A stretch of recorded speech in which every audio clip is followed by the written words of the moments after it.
এই তো আমি এখন একটা অফিস এম্বাসির নিচে দাঁড়িয়ে আছি। আমার মেয়ে ভিডিও করছে, যে আশেপাশের ভিডিও করে আপনাদের সাথে শেয়ার করি। বন্ধুরা সবাই সাথেই থাকেন, যায়েন না কোথাও, কিন্তু গেলে মিস করবেন। অনেক সুন্দর দৃশ্য আছে। ওই যে ফুলটা ধরে দাঁড়িয়ে আছি, অনেক ভালো লাগছিল। তো এই অফিসে যাব, উপরতলায় যাব, কিন্তু আপনাদেরকে এই যে বিল্ডিং দেখাই। ওই যে বিল্ডিং, এত সুন্দর দালান কোঠা। যে আমরা দোতলায় গেছি, আমি অপেক্ষা করতেছি সোফায় বসে। আমার মেয়ে এই যে অফিসে একটু কাজ করতে গেছে, ওই যেখানে বসে আছি। এই যে অফিসের এই যে বাইরে এই যে ওয়েটিং সাইডে যে এরকম সুন্দর সোফা এবং কার্পেট বিছানো, বসে খুব আরাম, এয়ারকন, খুবই আনন্দ ছিল, আরাম ছিল, বসেছিলাম।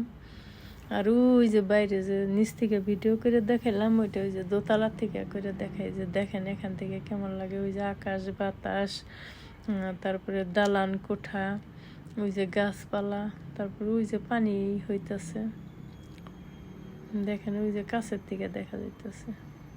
এগুলা সব সৌন্দর্যের জন্য এত সুন্দর। ওই যে মানুষজন যাতায়াত করতেছে, গাড়ি। মনে হয় যে ভিডিও করতেও ভালো লাগে, আপনাদের সাথে শেয়ার করতে অনেক ভালো লাগে। ওই যে গাড়ি যাইতেছে, হয়তো ভিডিওটা একটু লম্বা হবে, কিন্তু দেখেন ভালো লাগবে। এই যে গাড়ি যাইতেছে, এগুলা দেখতে অনেক ভালো লাগে। আপনাদের কেমন লাগলো কমেন্ট করে জানাবেন। কিন্তু এটা হচ্ছে তানজং পাগার এরিয়া, সিঙ্গাপুরের তানজং পাগার এরিয়া। এটা এমআরটির থেকে একটু হাইটা যাইতে হয়, বেশি দূরে না, কাছাকাছি আশেপাশে।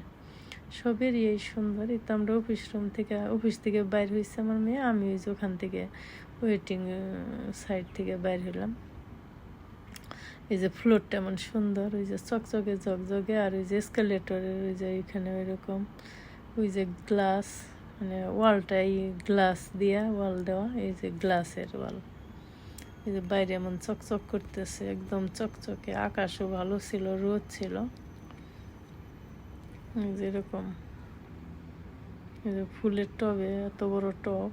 এই যে দেখেন গাছ বুনে রাখছে। এই যে আমরা এসকেলেটরে নিচে নামবো। এখানকার সৌন্দর্য বেশ সুন্দর, ভাবলাম যে একটু শেয়ার করি আপনাদের সাথে। এই যে দেখেন চতুর্দিকে মনে হয় সবুজ আর সবুজ। এই যে এখানে লাইটিং আছে, অনেক ভালো লাগে আর কি। যেদিকেই যাবো সেদিকে শান্তি লাগে। সৌন্দর্য আসলে এমন একটা জিনিস, যেদিকে তাকাবো সেদিকে শান্তি লাগে, সুন্দর লাগে, আনন্দ লাগে আর কি। ওই যেমন সুন্দর। তার নিচে নাইমে আসলাম আমরা। ওই যে আমার মেয়েও নাইমে আসতেছে। তারপরে আমরা এদিক সেদিক ঘুরবো আর কি, সমুদ্রের পাড়ে যাব একটু। ওই ভিডিও আপনাদেরকে দেখাবো ইনশাল্লাহ।